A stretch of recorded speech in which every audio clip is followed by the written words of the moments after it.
पत्रकारांवर खोटे गुन्हे दाखल करण्याचे प्रमाण वाढले. भंडारा जिल्ह्यामध्ये पत्रकारांवर खोटे गुन्हे दाखल करण्याचे प्रमाण वाढले आहे.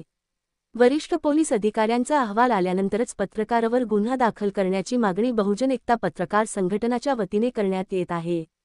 पत्रकारावर खोटे गुन्हे दाखल झाल्यानंतर समाजामध्ये कुठेही मोर्चा आंदोलन होत नाहीत हे दुर्दैवी आहे. पत्रकाराकडून समाजातील नागरिक अनेक अपेक्षा ठेवत असतात. मात्र खोटे गुन्हे दाखल झाल्यानंतर त्यांच्या मदतीलाही येणे गरजेचे आहे. तसेच भंडारा जिल्ह्यामध्ये व राज्यामध्ये पत्रकारावर खोटे गुन्हे दाखल करण्याचे प्रमाण वाढले आहे. पत्रकारांच्या विरोधामध्ये तक्रारी अर्ज आल्यानंतर त्या अर्जाची विभागीय पोलीस अधिकाऱ्यांकडून चौकशी झाल्यानंतरच गुन्हा दाखल करण्याची गरज आहे.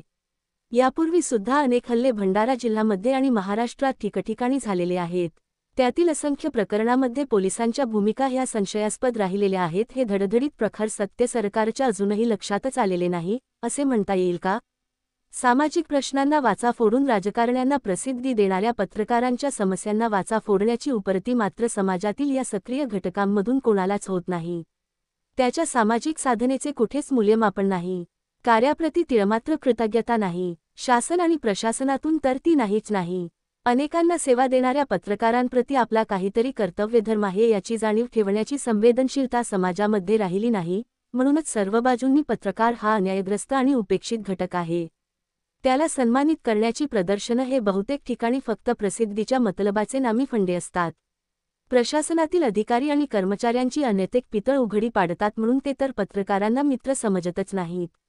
उलट एखाद्या खोट्या प्रकरणात त्याला कसं अडकवता येईल याची षड्यंत्रे तयार करण्यात ते मग्न असतात. म्हणून राज्यात अनेक पत्रकारांवर हल्ले होत आहेत. यातील कोणत्याच प्रकरणात मोजक्या पत्रकारांशिवाय समाजातून किंवा कोणत्याही सामाजिक नेत्याकडून शासन प्रशासनाला जाब विचारला गेलेला नाही. कोणी हल्ल्यातून बचावले तर कोणी जीवानिशी गेले. तरीही त्याच्यासाठी